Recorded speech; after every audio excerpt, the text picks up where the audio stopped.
All right, here we go. So these are the regular square root equations. Quote, regular. All right, so thing we did the other day was we squared both sides, right?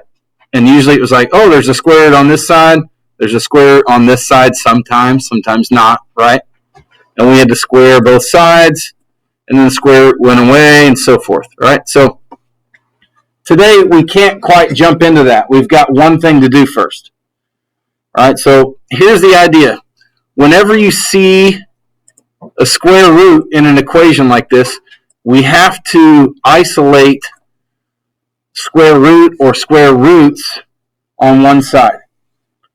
So I need to get this by itself first, so that then I can square it and get rid of it. Okay? So here's what we have to do. Solve for this. And what does that entail? That means I have to get this over here. Okay? So now it says square root, all that stuff, equals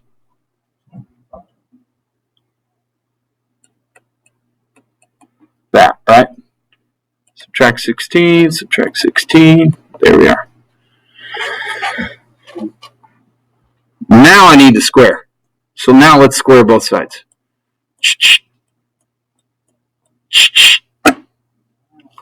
What happens when you square negativo? All right. That happens all the time. We get, how many of you just instinctively reach for the calculator, even though you know in your head what 5 times 5 is, right? So if you do that and you type this in, the calculator does 5 squared, and then it makes it negative. But is that what you meant? No, right? So remember, square something, it's always positive. And then over here, the square root went away. So this is what I'm saying. Now we're at the exact same part we were the other day, right? The intro assignment and this assignment are not much different. The main difference is in the beginning. All right, that right there is the difference between intro and not intro. It's not a huge difference. All right, now, from here, who remembers? What's the next thing to do? When we solve an equation with a squared and an x squared and an x, what do we have to do? Factor. And in order to factor, we have to get, we got to get everything on one side, right? So if we need to factor, we've got to get this over here so that it's equal to 0. And right now it's positive 25, right? When I move across the equal sign, it becomes, so then it's x squared minus 2x, and I've got to subtract 25. Bingo. All right.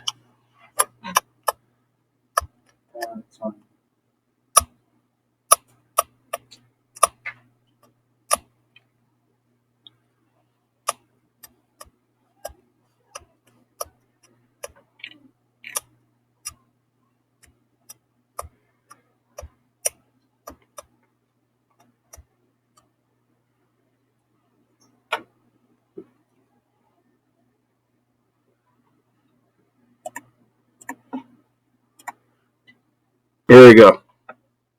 That would have been embarrassing on the recording. All right, anyway. Wouldn't be the first time I screwed up. Anyhow, we did everything right. We did, didn't we? Subtract 16. There and there and there. And now you would be asked to find factors. Now, I'm just going to give you the answer right now. The answer is there are no answers. Right? Now, why is that? Yeah. How many of you were working that in your head? You're like, wait a second, 33? What are the things that go into 33? Yeah, and that's it, right? We got 1 and 33 and 3 and 11. I know it's negative, but there's no combinations of positive and negative that would also add up to negative 2, is there? It's not one of those that we had the other day where there was a number in front, like a 4. Remember those? And that kind of changed things where we can't really look at the middle. But there's no number in front here.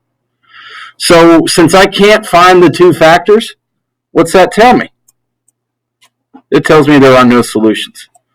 No solution.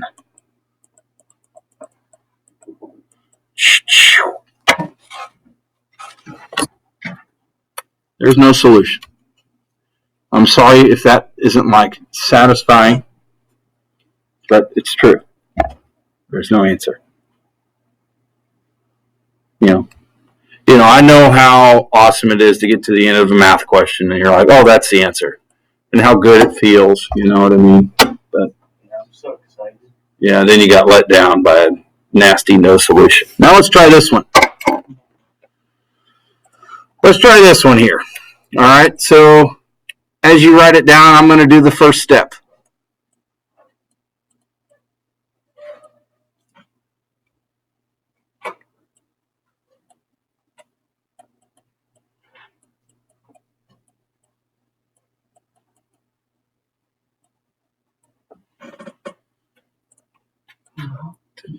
Three. Let's try that again. Look at all of those threes in this question. It's insane.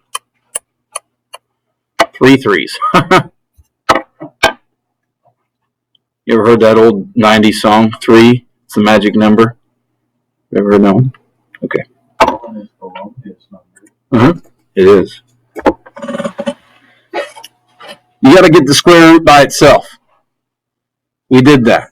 Now what's the next step? Square both sides. Here we go. Square both sides. So now we have 3 minus 2/3 W equals 9er.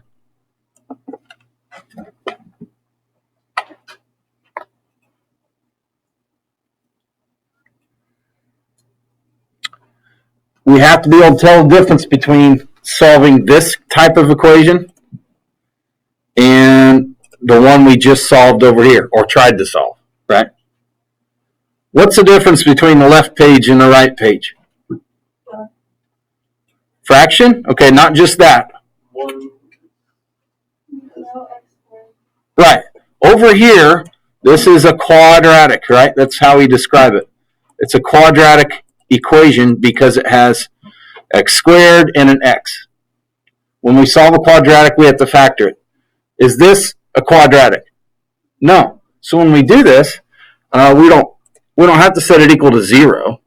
We just solve it like you were taught the first way ever to solve these sort of equations. The first thing you did was this.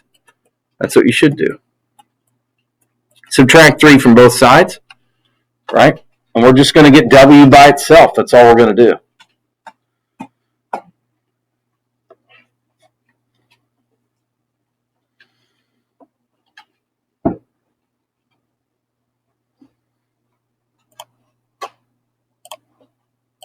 After that, we've got to divide by negative 2/3.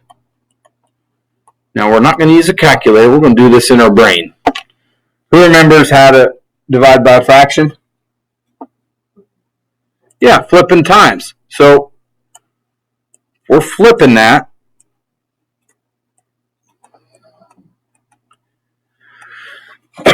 It becomes, right, I multiply the tops. 6 times 3. There's nothing to multiply on the bottom. Right? Flipped. I flipped 2/3. I flipped negative 2/3, and then I multiply. 18 divided by negative 2. Bingo. I should say it this way. This could be an answer. Right? What do we have to do?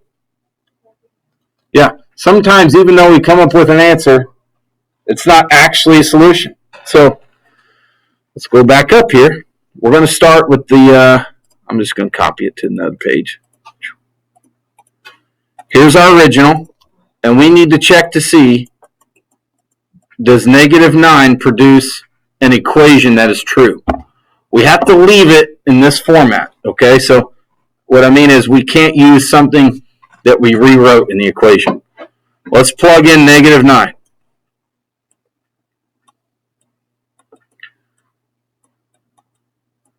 Times negative 9. Now I want you to notice something right away. You should notice these two negatives right by each other. They're going to end up being what? Positive. Lots of people mess that up. Okay, now what we need to do is let's multiply negative 9 times that 2/3. What's 2/3 of 9 in your head? Tell me. 6. 2/3 of 9 is 6. Whoa. And it becomes plus 6. Plus 8 equals that. All right, let's keep going. Oh, what was it now? 11? Whoa, what happened there? Why didn't I finish that? My fault. All right, 3 plus 6? 9, I got to do that. Square root of 9. Square root of 9 is 3. 3 plus 8. Ask yourself this question. Does 3 plus 8 equal 11? Yeah. Boom. You have to check that. You do. It could be that we did all the algebra correct on the other page, and we did it right. But when you plug negative 9 back in, it doesn't work. Okay? Things that won't make it work, the left side won't equal the right side. Negative under a square root, something crazy like that. All right, so our answer is not 11. Some people mistakenly do this. Now you won't make that mistake because it's multiple choice assignment. All these are multiple choice. Okay, but there you go. Whew. Let's do one more. It's going to look a little different than the others. Here we go.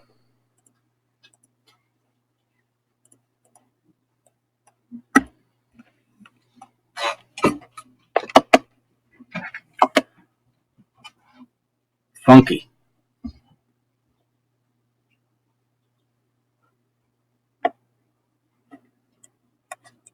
I've got a couple ways to do this. I would do this differently than you might.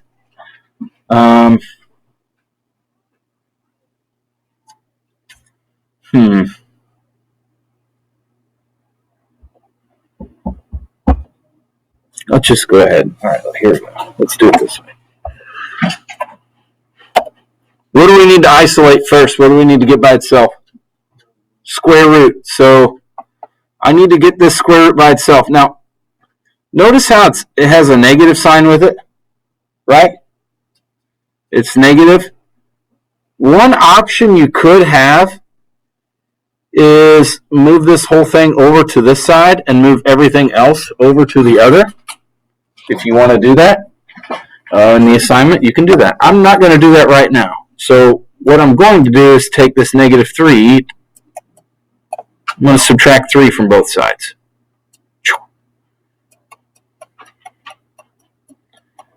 Now that negative is still there.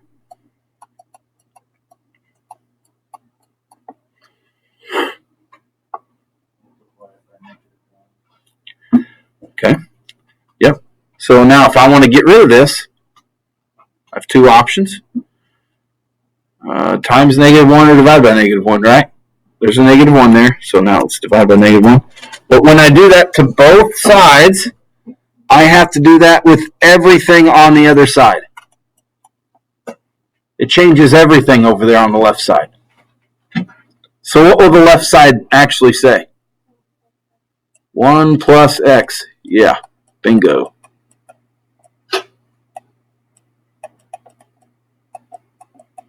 Sorry. There you are. So that was kind of funky. There's actually a way where we don't have to do that step either. But either way. Now we've got the square root by itself. What's the next task? Well, we got to square both sides. Notice how I put parentheses around that.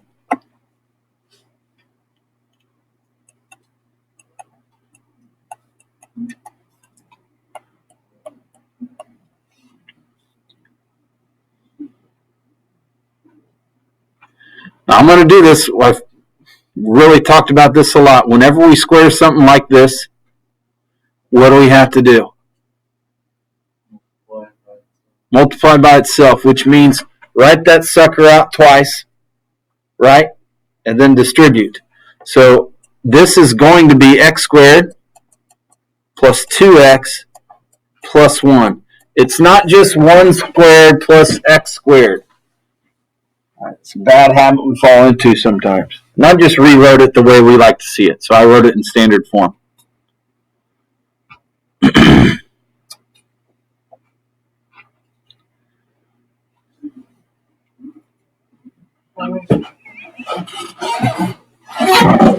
There you go. All right, so I wrote it that way. Now what's the next thing? This is a quadratic, right? Quadratic. We've got to get everything on one side. Let's do it. Now it'll say x squared. I'm moving this over here, so what happens? What's it become? 5x. Awesome. And this is a positive 7. Don't be fooled by the negative after it, right? So this is a positive 7. So it means we're going to subtract 7. Are we going to have factors here? Can this thing be factored? Yeah, I can. It looks like it. Now, one of the more common mixed up factors is when there's a 5 and a 6. And the reason is because of 5 and 1 and 3 and 2 and 6 and 1. They all kind of somehow can be morphed into the number 5, right? Or 6, vice versa, however you want to think of it. So this one's kind of tricky. It messes with your head a little bit. Remember what we're trying to do. The two numbers in our factors must multiply to equal 6, right? So two things that multiply to equal negative 6, and add up to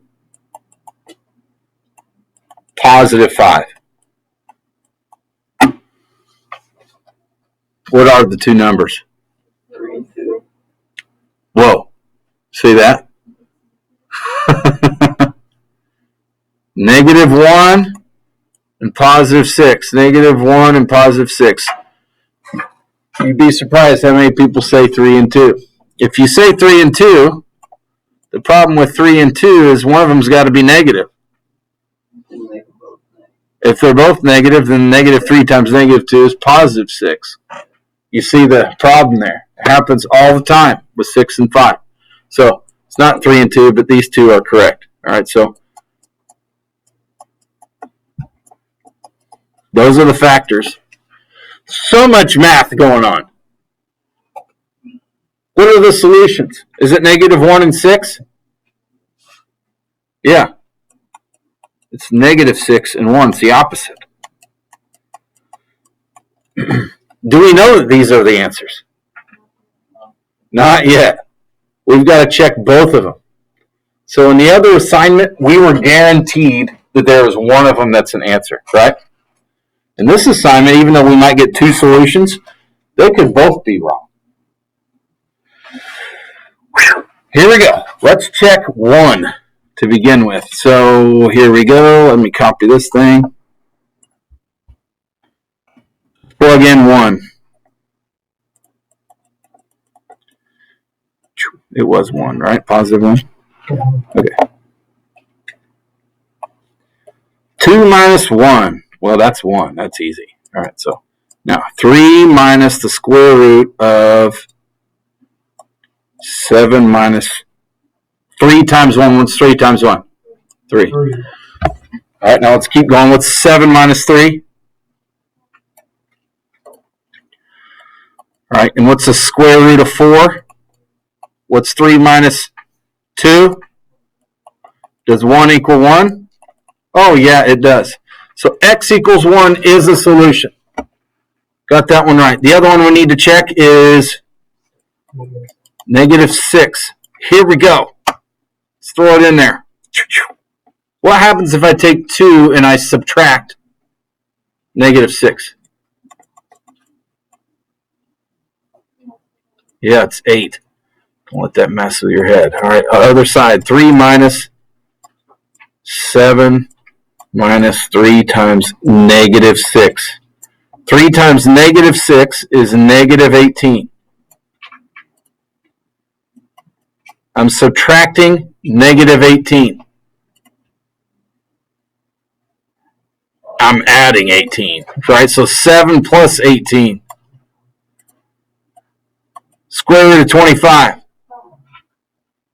So now it says 3 minus 5